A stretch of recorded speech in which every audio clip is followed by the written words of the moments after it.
Salah satu hal yang bikin saya sangat miris itu adalah ketika banyak perusahaan yang mempromosikan untuk kita berhutang, tapi utangnya itu untuk hal yang konsumtif. Misalnya, ayo sekarang liburan, nggak apa-apa ngutang aja, bayarnya nanti. Yang penting sekarang dapat experience-nya dulu. Karena hidup cuma sekali, waktu tidak akan kembali. Ayo kita liburan, bisa ngutang. Mungkin kamu tahu yang saya maksudkan iklan apa. Dan ada banyak banget, jadi nonton di YouTube lah, di mana-mana tuh ada iklannya. Dan buat saya itu suatu hal yang sangat bikin miris. Kenapa? Kita bener-bener dicekokin, bener-bener diajarin supaya kita melakukan hutang yang buruk gitu. Hutang tuh ada dua. Hutang yang buruk dan hutang yang baik. Hutang yang buruk adalah hutang yang sifatnya untuk konsumtif, yang kita bayar pakai gaji kita sendiri, itu utang yang buruk. Nah, sedangkan ada utang yang baik. Utang yang baik itu apa? Kita utang buat beli aset, utangnya produktif. Utangnya yang bayarin adalah si aset itu sendiri. Maksudnya gini, saya ngutang misalnya 10 juta. Contoh, saya ngutang 10 juta, saya pakai buat liburan. Itu utang dan bunga yang bayar siapa? Ya saya. Gimana bayarnya? Saya gajian dari bisnis atau dari pekerjaan, saya sisihkan buat bayar itu utang. Itu utang yang buruk, bad debt. Itu utang yang bikin orang miskin makin miskin. Nah, utang yang baik, saya ngutang 10 juta nih misalnya. Contoh, saya ngutang 10 juta. 10 juta itu saya beliin saham misalnya. Lalu kemudian dari saham itu menghasilkan dividen. Dividennya yang saya pakai buat bayar nyicil itu utang. Artinya apa? Pada suatu waktu nantinya utangnya lunas, saya tetap punya saham. Artinya apa? Itu utang-utang yang bagus. Itulah cara orang kaya jadi makin kaya. Mereka pintar ngelola utang. Nah, ketika saya ngomongin utang di video-video sebelumnya, banyak banget tuh yang ngomong, oh utang itu riba lah, utang itu menyesatkan segala macam. Hey, kamu sadar nggak sih? Banyak banget, mungkin namanya nggak utang ya, mungkin namanya bayar nanti gitu ya dalam bahasa Inggris ya. Tapi itu tetap utang gitu loh, dan itu banyak banget. Dan saya nggak pernah lihat ada orang yang bilang, oh itu riba lah, oh itu menyesatkan lah, utang bikin kelilit lah segala macam. Nggak pernah tuh ada yang komen gitu. Tapi ketika saya bilang utang itu ada utang yang bagus, ada utang yang ketika kita berutang untuk beli aset itu adalah cara kita jadi semakin kaya. Oh banyak banget tuh yang komplain lah, yang bilang wah utang ini jelek, ini ngajarin nggak bener segala macam. Padahal bukan saya ngajarin nggak bener, tapi terlalu banyak orang-orang yang nggak paham gimana cara kerja finansial, gimana cara kerja keuangan, gimana cara orang kaya jadi makin kaya lewat hutang. Banyak yang nggak ngerti, dan ketika diajarin pun nggak mau ngerti. Lebih cepat jempolnya bilang, wah ini ilmu sesat nih, ini ilmu Padahal saya selalu bilang, utang itu seperti pedang bermata dua. Kalau kita pinter cara ngelolanya, utang bisa bikin kita makin kaya. Bahkan gini, saya pernah nantangin kok, kasih saya satu orang kaya beneran ya, yang bener-bener kaya ya, yang nggak punya utang. Jawabannya nggak ada, karena semua orang kaya pasti hutang. Kenapa? Karena gini, prinsipnya simpel.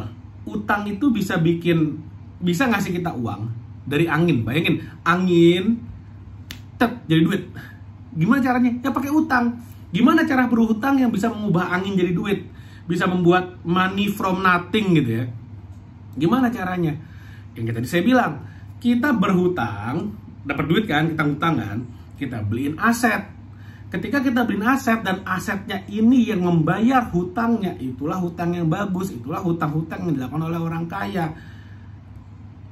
Orang kaya jadi makin kaya bukan karena mereka ngemplang pajak. Orang kaya makin kaya bukan karena mereka nipu sana sini, bukan. Orang kaya makin kaya karena mereka cerdas secara finansial. Mereka bisa mengambil keputusan finansial yang bagus, yang bikin mereka makin kaya. Misalnya apa? Mereka gunakan hutang untuk ekspansi bisnisnya, di mana si hutang ini yang bayar adalah si bisnisnya. Si ekspansi ini yang membayar utangnya, sehingga nantinya Bisnis tetap punya dia, utangnya lunas. Bayangin dong, utangnya udah nggak ada, tapi si bisnis tetap ada, tetap grow, dan tetap menghasilkan dividen, cuan setiap bulannya. Itulah namanya kecerdasan finansial yang tinggi.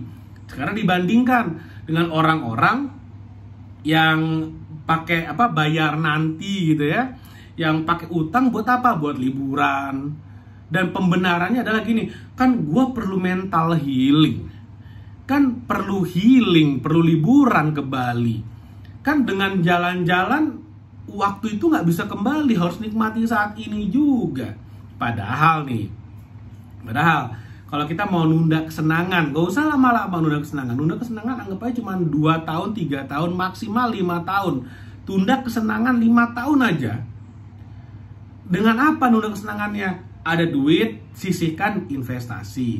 Ada duit, sisihkan investasi. Apa yang terjadi kemudian? Ketika investasinya udah cukup, 5 tahun kemudian, kita akan punya passive income yang cukup besar untuk kita jalan-jalan setiap hari, nggak usah kerja lagi.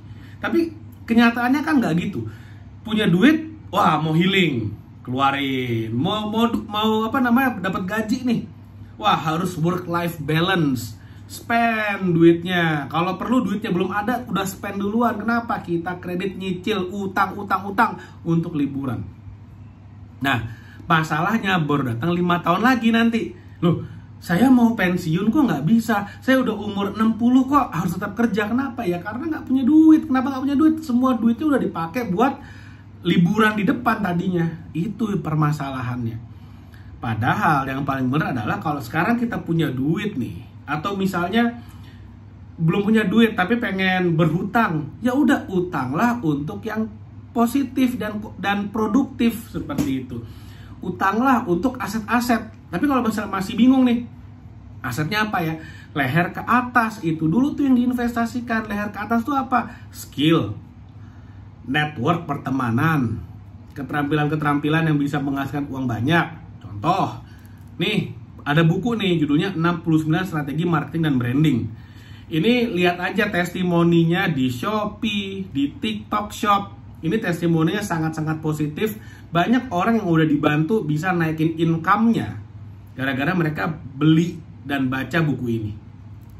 Kalau ini belinya di TikTok Shop, oke, langsung ke TikTok Shop, nanti linknya ada di bawah, kamu bisa beli bukunya. Free ongkir juga ada rasanya pilihannya. Kalau kamu beli di Shopee, kamu bisa pakai fasilitas kredit bayarnya nanti atau pay later sebut saja. Oke. Jadi artinya apa? Kamu ngutang, pay later kan ngutang tuh. Ngutang.